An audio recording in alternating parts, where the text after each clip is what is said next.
అందరికీ నమస్కారం. ఇవాళ టాపిక్ మంచి కాన్సెప్ట్ తీసుకున్నాం. కర్మకాండ గురించి లేదా దేవుడి గురించి లేదా సమాజం గురించి తీసుకుందామని ఆలోచిస్తున్నాను. సమాజం, దేశం, ప్రస్తుత దేశ పరిస్థితుల గురించి ఆలోచించి మాట్లాడదాం. టాపిక్స్ చాలా ఉన్నాయి. అందులో ఏది ఇప్పుడు అవసరం అనుకుంటే దేశంలో ప్రస్తుతానికి ప్రపంచవ్యాప్తంగా జరుగుతున్న ఈ రాద్ధాంతం చూస్తుంటే ట్రంప్ చాలా చాలా ఆవేశంగా ఎత్తులు వేస్తున్నాడు. కొన్ని దేశాల మీద, వెనుజులా లాంటి దేశాల మీద అటాక్ చేసి ఆయిల్ని దొంగతనం చేశాడు. నిజం చెప్పాలంటే ఆ దేశాన్ని ఆక్యుపై చేసుకున్నాడు. అది సంకేతం ఏంటి అంటే ఎలా జనాల్లోకి వెళ్తుంది అంటే గొడవలకి ప్రేరణగా జరుగుతుంది. మీరు ఆలోచిస్తే మనకు ఈ ఉక్రెయిన్ యుద్ధానికంటే ముందు ఒక 10 సంవత్సరాల దాకా ఎటువంటి యుద్ధం మనం చూడలేదు. యుక్రెయిన్ యుద్ధం మాత్రమే మనం చూసాం. ఇజ్రాయెల్కి గాజాకి యుద్ధం అనేది ఇప్పటి నుంచి కాదు, అది ఇప్పుడు కాదు, అది ఎప్పటి నుంచో ఇజ్రాయెల్కి గాజాకి ఇవన్నీ చుట్టుపక్కల చిన్న చిన్నగా జరుగుతున్నది. ఆ విషయాలు కూడా మన దగ్గరికి అంతగా వచ్చేట్టు కాదు. ఎందుకంటే ఆ గొడవలు అనేవి ఎప్పటి నుంచో జరుగుతూ ఉన్నాయి. అవి చిన్న చిన్నగా అన్నమాట. కానీ ఎప్పుడైతే ఇజ్రాయెల్ గాజా యుద్ధం అంటే గాజా ఇజ్రాయెల్ మీద 1000 మంది వాళ్ళ టెర్రరిస్టులను పంపించి రోడ్డు మీద కనిపించి వాళ్ళని చంపేయడం, కాల్చేయడం జరిగిందో ఆ తర్వాతనే మనకి ఈ ఉక్రెయిన్ రష్యా యుద్ధం స్టార్ట్ అయింది.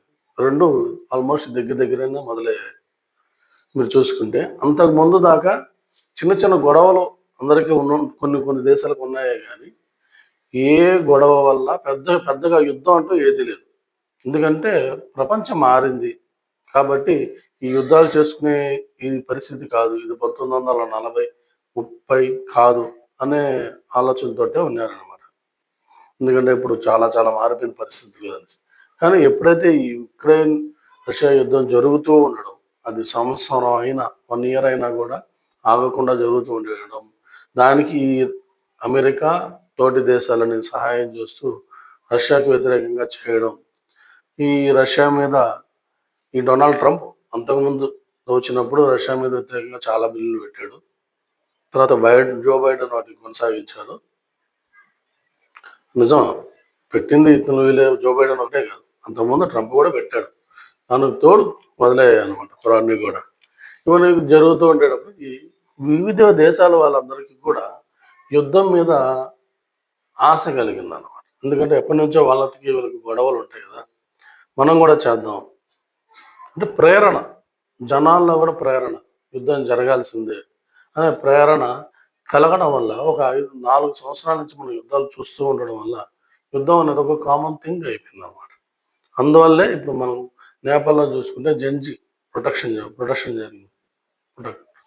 అందులో ఏం జరిగిందంటే ఆ ప్రేరణ ఎలా వచ్చింది ఆలోచించండి. ఎవరికి వాళ్ళు రోజు వాళ్ళ ఉదాహరణ వేసి పనులు చేసుకుంటూ బతికిపోతూ ఉంటారు. అలాంటి యువత అందరికీ కూడా ఒక యుద్ధం చేయాలి, పోరాటం చేయాలి అనే థియరీలోంచి, ఒక ఆలోచనలోంచి ఆ మొండి పట్టుదల ఎలా వచ్చింది? దానికి ఏంటంటే రోజు చూస్తున్నా వింటున్న న్యూసెస్. అంతకుముందు శ్రీలంకలో జరిగింది, మీకు గుర్తుంది. అక్కడ ఉన్న జనం అంతా రోడ్ల మీదకి వచ్చి ఆ దేశ సంబంధించిన పాలిటిక్స్ వాళ్ళందరూ కొంతమంది చంపేసి దేశం విడిచి వెళ్ళిపోయేలా చేశారు. అదొకటి. తర్వాత నేపాల్లో జరిగింది. అంటే మన చుట్టుపక్కల గురించి చెప్తున్నాం. వేరే వివిధ దేశాల్లో చాలా యుద్ధాలు జరుగుతున్నాయి, వాటి గురించి కంటే కూడా. ఇప్పుడు నేపాల్లో జరిగింది, బంగ్లాదేశ్లో జరిగింది, సేమ్ ఇంతే అనమాట. ఇవన్నీ కూడా ఇప్పుడు మొన్న మనకి పాకిస్తాన్కి కూడా యుద్ధ వాతావరణం వచ్చింది, జరిగింది. ఆపరేషన్ సింధూర్ జరిగింది.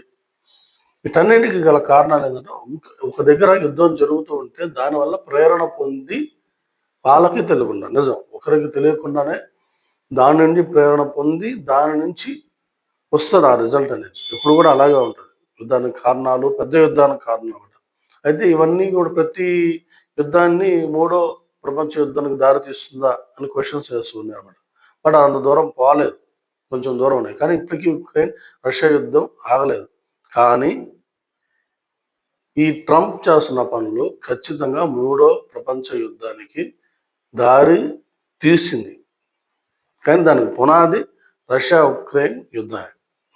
పునాది రష్యా ఉక్రెయిన్ యుద్ధం అయితే దానికి మూడో ప్రపంచ యుద్ధానికి ఇచ్చింది మాత్రం అసలైన కారణం మాత్రం రేపు జరగబోయేదానికి కారణం మాత్రం పూర్తిగా ట్రంప్. వాడు ఏమనుకుంటున్నాడు, ఇంకా 1940లో అమెరికా ఉన్నట్టు ప్రపంచం మొత్తం ఉందనుకుంటున్నాడు. నిజం అలాగే అనుకుంటాడు. లేకపోతే ఒక దేశానికి సంబంధించిన నాయకుడిని పబ్లిక్గా కిడ్నాప్ చేసి తీసుకెళ్లి అరెస్ట్ చేశాడు. ఇప్పుడు ఆ దేశాన్ని ఆక్రమించాడు. అంటే ఏమని ప్రపంచానికి ట్రంప్ చెప్తున్నాడు, నా చేతిలో పవర్ ఉంది, నేను శక్తివంతుని, నేను ఏమైనా చేస్తాను అనేసి చేస్తున్నాడు. మనకి ఈయన అడాల్ఫ్ హిట్లర్, ఆయన శక్తివంతుడు, బలమైన వాడు, జర్మనీ రైట్. బలం ఉన్నంతసేపు బాగా విర్రవేగాడు, చాలా యుద్ధాలు చేశాడు, చాలా మందిని చంపాడు. అతని దెబ్బకి రష్యానే అప్పట్లో సోవియట్ వెనక్కి వెళ్ళింది కొన్ని నెలల పాటు యుద్ధం చేయకుండా.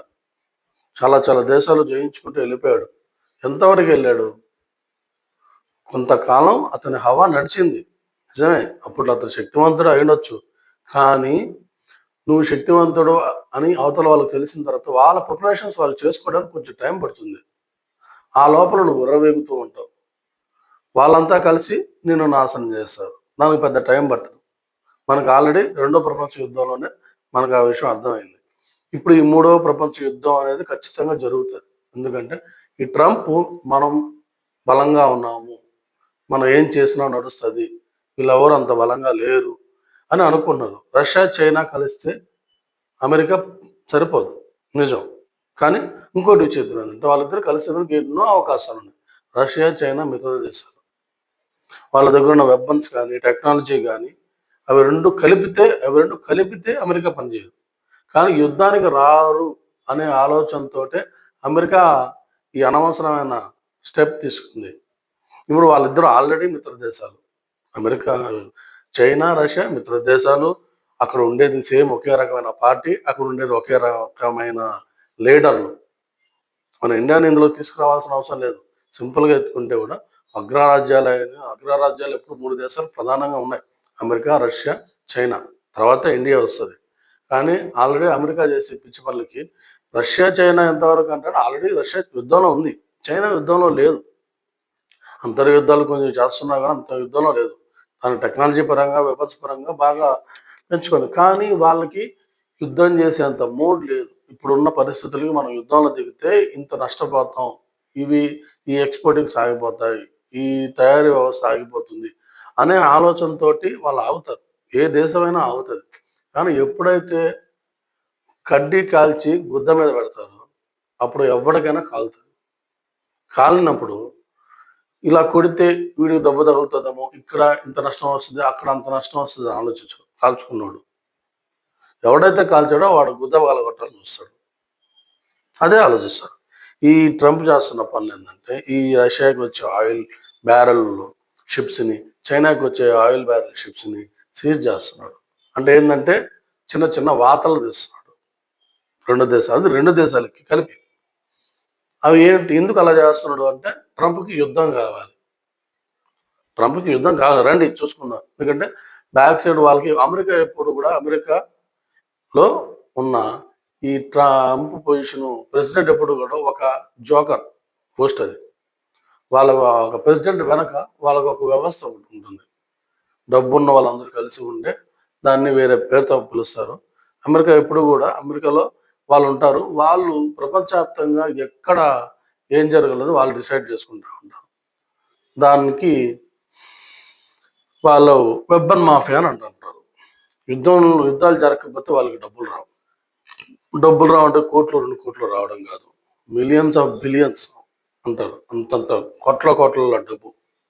ఆ డబ్బు అంతా అమెరికాకి రాదు, అమెరికాలో ఉన్న ఈ పెద్ద మనుషులకు వస్తుంది, వెబ్బన్ మాఫియా వాళ్ళకి వస్తుంది. అందుకే ఎటువంటి గొడవలు లేకపోయినా వెళ్ళి గోకి పీకి గొడవలు పెట్టి వస్తుంటుంది అమెరికా. నిజమే, 2 దేశాలకి గొడవ పెట్టించి వాళ్ళకి వెపన్స్ అమ్ముకుని ఆ డబ్బులు సంపాదించుకునేది అమెరికానే. వెపన్ మాఫియానకే ఓవరాల్గా డబ్బులు వచ్చేలా చూసుకుంటూ ఉంటుంది అమెరికా. అయితే ట్రంప్ కొంచెం అత్యుత్సాహం ఎక్కువ చేస్తున్నాడు అన్నమాట. ఈ వెపన్ మాఫియాకి ఇంకొంచెం ఎక్కువ కోట్లు వచ్చి పడతాయి చూసుకోండి అనేసి వాడు ఈ ఓవర్ యాక్షన్ చేస్తున్నాడు. దానివల్ల ప్రమాదం ఏంటంటే ఇప్పుడు వాతలు తెస్తున్నాడు, 1, 2 వాతలు తెస్తున్నాడు చైనాకి, రష్యాకి. నువ్వు రష్యాతో పెట్టుకో ఉన్నావు. మళ్ళా ట్రంప్ వచ్చిన తర్వాత కొంచెం సత్సంబంధాలు బెటర్గా ఉన్నట్టుగా అనిపించింది. ఎందుకంటే యుద్ధం చేసే మూడ్లో రష్యా లేదు. ఆల్రెడీ ఉక్రెయిన్తో యుద్ధం చేస్తున్నాం. చాలా చాలా దేశాలలో రష్యా యొక్క ఆస్తులు, డబ్బులు అనేటివి కూడా సీజ్ చేస్తుంది. చాలా చాలా అనమాట. కాబట్టి ఎందుకు ఇప్పుడు అవసరం, మనకు అంత అవసరం లేదు. చాలా యుద్ధాలు చేసాం. ఇప్పుడు మనకు యుద్ధాలతో ఏం పని, మా ప్రజలకు అవసరం లేదనే టైప్లో అంతకీ ఓన్లీ ఉక్రెయిన్తో మాత్రమే యుద్ధం చేస్తున్నారు. అది కూడా ఎంత చేయాలో అంతవరకే చేస్తున్నారు, తీవ్రంగా జరగట్లేదు. అలాంటి రష్యాని వాతలు తీస్తూ చైనా కూడా ఇప్పుడున్న మనమే ప్రపంచంలోకి ఎక్స్పోర్టింగ్లో నెంబర్ 1, మనకి యుద్ధంతో అసలు పనే లేదు అనే విధంగా చైనా చూసుకుంటుంది. డబ్బులు ఇచ్చి అవతల వాళ్ళని లోపరుచుకుంటుంది, వివిధ దేశాలని. ఇది యుద్ధాలతో లోపరుచుకోవాల్సిన అవసరం లేదు అనే టైంలో ఇప్పుడు వాళ్ళిద్దరికి వాతలు తీయడం వల్ల మెల్లగా అవి కోపం వస్తుంది, చిరాకు వస్తుంది. ఏదో ఒక కారణం చేత యుద్ధం చేయాల్సిందే అని దిగుతాయి. ఇప్పుడు అమెరికా దగ్గర ఉండేది న్యూక్లియర్ వెపన్సే, రష్యా దగ్గర కూడా న్యూక్లియర్ వెపన్సే ఉన్నాయి, చైనా దగ్గర కూడా న్యూక్లియర్ వెపన్సే ఉన్నాయి. ఇప్పుడు అవి డైరెక్ట్గా న్యూక్లియర్ వెపన్స్ దగ్గర ఉన్న దేశాలతోటే ఇప్పుడు గొడవ అనేది స్టార్ట్ అయిన తర్వాత ఖచ్చితంగా ఒకటి దేశంతో పట్టుకుంటే ఇంకో దేశం సపోర్ట్ చేయాల్సి ఉంటుందేమో. కానీ ఇప్పుడు 2 దేశాలతో గొడవ పెట్టుకోవడం వల్ల చైనా, రష్యా ఈజీగా ఫ్రెండ్స్, అంతే, కలిసి కొట్టేద్దాం, కుమ్మేద్దాం అనే లెక్కలో అవి 2 దిగుతాయి. అప్పుడు అమెరికా ఇప్పుడు ఈ 2 దేశాల ప్రాబ్లం లేదు, రష్యా, చైనా వల్ల ఇబ్బంది. ఎందుకంటే అవి వేరే దేశాలకు సపోర్ట్గా తెచ్చుకోవాల్సిన అవసరం ప్రస్తుతానికి ఉండదు. బట్ అమెరికా ఏం చేస్తుందంటే నాకు సపోర్ట్గా మీరు రారా అని నాటో కంట్రీస్ని కలుపుకుంటుంది. అదండి ముందుకి, నేను యుద్ధంలో దిగుతున్నా, మీరు నా ముందు పోండి అని ఆ దేశాలందరినీ కలుపుకుని ముందుకు దించుతుంది. అమెరికా ఒత్తిళ్ళకి అవన్నీ లొంగి ముందుకు వస్తాయి ఖచ్చితంగా. ఎందుకంటే ఒకటి ఇటువైపున అప్పుడు 2 గ్రూపులుగానే డివైడ్ అవ్వాల్సింది. ఒకటి అటన్నా వెళ్ళాలి, ఇటన్నా వెళ్ళాలి అనేసి. అప్పుడు ఏం చేస్తుందంటే ఆటోమేటిక్గా పప్పటిగా అమెరికాకి కొన్ని దేశాలు ఉన్నాయి, అట్లా ఆటోమేటిక్గా మేము ఈ గ్రూప్ అని చెప్పేసి అంటుంది. మా గ్రూప్లో మీరు అందరూ చేరాలని అమెరికా అంటుంది. అప్పుడు ఏం చేస్తారు చైనా, రష్యా, మాకు కూడా గ్రూప్ కావాలి కాబట్టి తనకు అనుకూలమైన దేశాలను వాళ్ళు రెడీ చేస్తారు. ఆల్రెడీ నార్త్ కొరియా ఉంది, ఇండియా ఉంది, పాకిస్తాన్ దానికి ఉంది. ఇప్పుడు పాకిస్తాన్ ఎటువైపు వెళ్తుంది అని చూసుకోవాల్సి, చైనా వైపు వెళ్తుందా, అమెరికా వైపు వెళ్తుందా. ఎందుకంటే పాకిస్తాన్ నిలబడింది, బతుకుందంటే దానికి కారణం అమెరికానే, కేవలం అమెరికానే. దాన్ని పెంచి పోషిస్తూ ఉండేది చైనా. ఎటు వెళ్తుందో చూసుకోవాలి. ఇలా 2 గ్రూపులుగా విడిపోతాయి. ఖచ్చితంగా వస్తుంది, యుద్ధం స్టార్ట్ అవుతుంది. 3వ ప్రపంచ యుద్ధానికి నాంది అనేది ఈ ట్రంప్ వేస్తున్నాడు. వెపన్ మాఫియా కోసం బుర్ర లేకుండా, బుద్ధి లేకుండా చేస్తున్న ఈ పనికిమాలిన పనికి, దానివల్ల ప్రపంచం ఒక విధంగా అభివృద్ధి చెందుతున్న ప్రపంచాన్ని నాశనం చేసేదానికి ఈ దరిద్రుడు గెలిచాడు. ఆ దరిద్రుని గెలిపించింది ఆ దరిద్రపు అమెరికన్స్. ఇప్పుడు వాడు తిరుగులేని శక్తిగా తయారవుతారు. ఒక జోకర్ గాడు తిరుగులేని శక్తిగా తయారయ్యి ఎవరి దేశం మీద ఆ దేశం మీద టారిఫ్లు వేయడం, యుద్ధానికి పిలవడం, 3వ ప్రపంచ యుద్ధాన్ని దారితీస్తుంది. నిజం, ఖచ్చితంగా జరుగుతుంది. రేపు ఇంకో 2 వారాల్లో మన ఇండియాకి సంబంధించిన ఆయిల్ షిప్స్ని కూడా సీజ్ చేస్తాడు. ఖచ్చితంగా చేస్తారు. ఎందుకు చేస్తారంటే వీళ్ళెవరూ యుద్ధానికి రారు అనే ఉద్దేశంతో చేస్తుంటారు. కానీ ఎవరి మనసులో ఏముంది ఎవరు తెలుసు. ఎక్కడ ఏ విషయంలో చైనా కోపం వస్తుందో తెలియదు, ఏ విషయంలో రష్యా కోపం వస్తుందో తెలియదు. ఎందుకంటే ఆల్రెడీ వాళ్ళని గెలుపుతూనే ఉన్నాడు. రష్యాతో అయితే ఇప్పటి నుంచో గెలుపుతూ ఉంది అమెరికా. కాబట్టి ఈ యుద్ధం ఇది యుద్ధానికి దారితీస్తుంది, ఇదైతే ఆగదు ఖచ్చితంగా. ఎందుకంటే అమెరికాలో కొన్ని బిలియన్స్ అమౌంట్ పెంచారు. దేనికి? వెపన్స్కి, యుద్ధాల కోసం అమౌంట్ని పెంచి ఈ సంవత్సరం అనేది ఇవ్వడం జరిగింది. తయారీకి కానీ, రక్షణ రంగానికి కానీ. డిఫెన్స్ ఉండేదాన్ని వార్గా పెట్టారు పేరుని కూడా. అంటే వాళ్ళు యుద్ధాలు చేసేదాన్ని రెడీ అయ్యారు. ప్రపంచంలో అమెరికానే నెంబర్ 1. అది డాలర్ మీద వచ్చింది ఇంతకాలం. బట్ మనం తొక్కుతా ఉంటే అవతల తొక్కించుకుంటాడనే ఆలోచనతో ట్రంప్ ముందుకెళ్తున్నాడు. ఇది అంతా కూడా చివరికి ఎక్కడ దారి చూస్తుందంటే 3వ ప్రపంచ యుద్ధం జరుగుతుంది. ఆ యుద్ధం జరిగినప్పుడు ఒకరి మీద ఒకరు న్యూక్లియర్ వెపన్స్ వేసుకోవడం జరుగుతుంది. ఆ న్యూక్లియర్ వెపన్స్ వేసుకున్న తర్వాత ఈ ప్రపంచం అనేది అంతం అనేది జరుగుతుంది. ఎందుకంటే ఎక్కడి నుంచో ఆస్ట్రోనాయిట్ రావాల్సిన పని లేదు మనకి. కేవలం మన దగ్గర పాకిస్తాన్ దగ్గర 130 న్యూక్లియర్ వెపన్స్ ఉన్నాయి. ఇండియా దగ్గర 176 ఉన్నాయి. అమెరికా దగ్గర ఒక 1200 నుంచి 1800 న్యూక్లియర్ వెపన్స్ ఉన్నాయి. నిజంగా వేలల్లోనే అన్ని దేశాల దగ్గర న్యూక్లియర్ వెపన్స్ ఉన్నాయి. కేవలం ఒక్క దేశం మీద నుంచి ఇంకో దేశం ఒక్క న్యూక్లియర్ వెపన్ వేసినా కూడా తర్వాత జరిగే విషయం ఏంటంటే సందట్లో సడేమియా అనే విషయం క్రియేట్ అవుతుంది అక్కడ. ఎందుకంటే ఒక న్యూక్లియర్ వెపన్ ఒక ప్లేస్లో పడిన తర్వాత వెంటనే అన్ని దేశాల వాళ్ళకి ఒక భయం స్టార్ట్ అవుతుంది, ఒక టెన్షన్ మూడ్లోకి వెళ్తారు. ఎందుకంటే ఎక్కడి నుంచి ఏ దేశం వేస్తుందో తెలియదు బాంబు. ఎందుకంటే వాళ్ళకి ఆల్రెడీ థ్రెడ్ ఉండే దేశాలు తెలిసి ఉంటుంది. ఇప్పుడు అమెరికాకి థ్రెడ్ రష్యా, చైనా, ఈ ఉత్తర కొరియా, నార్త్ కొరియా అనమాట. నార్త్ కొరియా నుంచి కూడా అమెరికాకి థ్రెడ్ ఉందన్న విషయం తెలుసు. సో రష్యాకి ఎక్కడి నుంచి థ్రెడ్ ఉందని తెలుసు, అమెరికా నుంచి థ్రెడ్ ఉందని తెలుసు. కాబట్టి వాళ్ళు ఆల్రెడీ ఆ పొజిషన్స్ లాక్ చేసి పెట్టుంటారు. ఇప్పుడు కూడా ఈ న్యూక్లియర్ వెపన్స్ విషయంలో ఎలా ఉంటుందంటే వాళ్ళు వాళ్ళ ఎక్కడి నుంచి అయితే ఎనిమీస్ వచ్చే అవకాశం ఉందో ప్లేసెస్కి వాళ్ళు లాక్ చేసి పెట్టుంటారు. ఈ న్యూక్లియర్ వెపన్ ఒకటి అనేది అటాక్ జరిగిన తర్వాత ఆ టెన్షన్ మోడ్లోకి వెళ్ళి ఎక్కడి నుంచి ఎవరు అటాక్ చేస్తారనే మోడ్లో ఉంటుంది. అక్కడి నుంచి ఎలా వెళ్తుందంటే వాళ్ళు దాడి చేసే ముందే మనమే దాడి చేస్తే, ఎందుకంటే ఒక న్యూక్లియర్ వెపన్ పడిన తర్వాత కొన్ని కోట్ల మంది చనిపోతారు.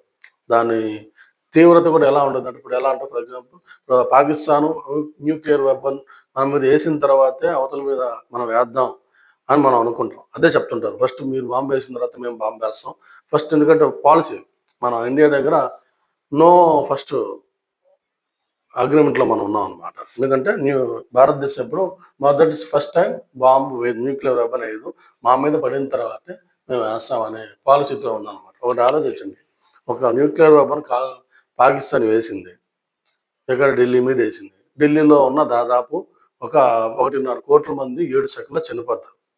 8 కోట్ల మంది చనిపోతారు.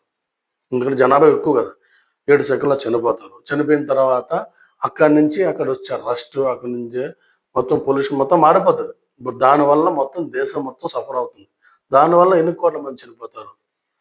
అదేమైనా ఆలోచన? వాళ్ళు బాంబు వేస్తారు, ఓకే, వాళ్ళు ముందు న్యూక్లియర్ బాంబు వేస్తారు, అది ఢిల్లీ మీద మరి ఎక్కడ పడుతుంది, అక్కడ 2 కోట్ల మంది చనిపోతారు. నువ్వు ఆ తర్వాత వాళ్ళ మీద బాంబు వేస్తావు, అక్కడ పాకిస్తానే నాశనం అయిపోతుందో లేదా ఆ ప్లేస్ అంతా పోతుందో, వాళ్ళు ఒక 2 కోట్ల మంది చనిపోతారు. ఆ తర్వాత వాళ్ళు వేస్తారు. ఇప్పుడు ఇన్ని జరిగే కంటే ఇప్పుడు మన దగ్గర కోట్లలో జనాభా చనిపోతారు అనే విషయం కన్ఫామ్ అయినప్పుడు, ఎందుకంటే వాళ్ళు న్యూక్లియర్ వెపన్ తలరిస్తున్నారని తెలిసినప్పుడు మనమే అక్కడ న్యూక్లియర్ వెపన్ వేసేసి అదే ప్లేస్లో న్యూక్లియర్ వెపన్ వేస్తే మనం చనిపోకుండా ముందు వాళ్ళ మీద అటాక్ జరుగుతుంది కదా. ఇప్పుడు అంతర్జాతీయ విషయం చూసుకోవాలనుకుంటారు, కానీ అంతర్జాతీయ విషయం ఎంతవరకు కోట్లలో జనాభా చనిపోక ముందు వరకే ఏదైనా ఉంటుంది. అంతర్జాతీయంగా ఏ న్యూస్ వచ్చిన ఇబ్బంది ఏముంది, వస్తాయి, మీరు వేసారు. కానీ మన దేశంలో కోట్ల మంది జనాభాను కాపాడుకోవడం కోసం ముందుగా అటాక్ చేయడం జరగాల్సి వస్తుంది. ఎక్కడ ఎలాంటి ఆలోచనలు వస్తాయంటే అక్కడ అలాంటి ఆలోచనలు వస్తాయి. ఇప్పుడు వాళ్ళు మన మీద బాంబు వేస్తే మన దగ్గర కోట్ల మంది చనిపోతారు. కాబట్టి మనమే ముందుగా బాంబు వేసి దాన్ని నాశనం చేసామంటే మనం సేవ్ అవుతాం అనే మోడ్లోకి ప్రపంచంలో ఉన్న న్యూక్లియర్ వెపన్స్ ఉన్న వాళ్ళందరూ వెళ్తారు. అదే టయానికి న్యూక్లియర్ వెపన్స్ని తరలిస్తారు. కొంతమంది ఎలా తరలిస్తారంటే మనం అటాక్కి రెడీగా ఉందాం, ఎటువైపు నుంచైనా అటాక్ జరిగితే రెడీగా ఉందాం అనేసి వెపన్స్ని రిలీజ్ చేసే పొజిషన్కి మూవ్ చేస్తారు. ఆ న్యూస్ అనే ఆ విషయం వాళ్ళని శత్రు దేశాలకు తెలుస్తుంది. ఏమని తెలుస్తుంది? న్యూక్లియర్ వెపన్స్ని పలానా పాకిస్తాన్ మూవ్ చేస్తుంది. ఎందుకంటే ఇప్పుడు 1000 కిలోమీటర్లు పాకిస్తాన్ ఒక న్యూక్లియర్ వెపన్ రిలీజ్ చేయాలంటే ఒక 700 కిలోమీటర్లు న్యూక్లియర్ వెపన్ ఉన్న కాడి నుంచి రిలీజ్ చేసే పాయింట్ కంటే తీసుకెళ్లాల్సి ఉంటుంది. మరి ఇప్పుడు పాకిస్తాన్ ఆ వెపన్ని మూవ్ చేస్తుంది పలానా దగ్గర కంటే అది విషయం భారత్ తెలియకుండా ఉంటుందా? భారతదేశానికి తెలియకుండా ఉంటుందా? తెలుస్తుంది. దాని అర్థం ఏంటి? న్యూక్లియర్ వెపన్ని పాకిస్తాన్ మూవ్ చేస్తుందంటే అది అటాక్కి ప్రిపేర్ అవుతుంది, అటాక్ చేసి ఎక్కడ అటాక్ చేస్తుంది ఇవన్నీ చూస్తూ ఉంటుంది. 700 కిలోమీటర్లో పిన్ టు పిన్ దాని మీద ఆరాధిస్తుంది, ఎక్కడి నుంచి ఎక్కడికి వెళ్తుంది అనేది. ఇప్పుడు అక్కడ ఒక ఆలోచన ఏంటంటే ముందు అటాక్ చేయనిద్దామా లేదా ముందు మనం అటాక్ చేద్దామా? అంతే కదా. ఇప్పుడు అటాక్ మూవ్ చేస్తుంది అంటే అటాక్ ప్రిపరేషన్ అవుతుంది మోడ్లోకి వెళ్తుంది. అప్పుడు ఏం చేస్తారు? చివరిగా ఒక నిర్ణయం అయితే సార్ మనం అటాక్ చేయలేదంటే వాళ్ళ మన మీద అటాక్ చేస్తారు, అటాక్ చేశాక మనం కోట్లలో నష్టపోతాం అన్నప్పుడు చివరగా ఎలాంటి ఆలోచనలు తీసుకుంటారంటే అటాక్ కంటే ముందు మనం అటాక్ చేయాల్సిందే అనే దాని మీద అందరూ ఓటింగ్ వేస్తారు. అప్పుడు అటాక్ చేయకముందే పాకిస్తాన్ మీద ఇండియా న్యూక్లియర్ వెపన్ అటాక్ చేయాల్సి వస్తుంది, చేస్తుంది. అది ఇండియానే కాదు, ఏ దేశంలో అయినా అలాగే జరుగుతుంది.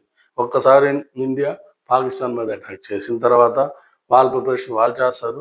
అలాగే చెప్పాను కదా, వెపన్స్ అనేటివి ఆల్రెడీ ఆయా దేశాల దగ్గరికి మూవ్ చేస్తారు. రష్యా అమెరికా దగ్గర మూవ్ చేస్తుంది, అమెరికా రష్యా దగ్గరికి, చైనా దగ్గర మూవ్ చేస్తుంది.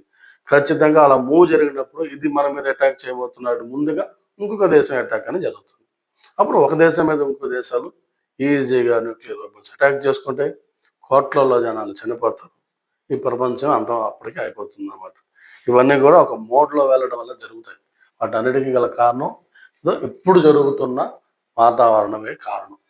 ఇది మనకు తెలియదు కానీ బట్ ఇప్పుడు జరుగుతున్న వాతావరణం చాలా డేంజర్. ఇది ఇలాగే కొనసాగితే ఇప్పుడు నేను చెప్పింది అక్షరాల జరిగి తీరుతుంది. అప్పుడు మనం సంపాదించుకునే డబ్బు, ఈ హోదా, ఈ పరిస్థితులు ఇవి ఏవి కూడా ఉండవు. ఆకలికి అలమటించాల్సిన పరిస్థితి వస్తుంది.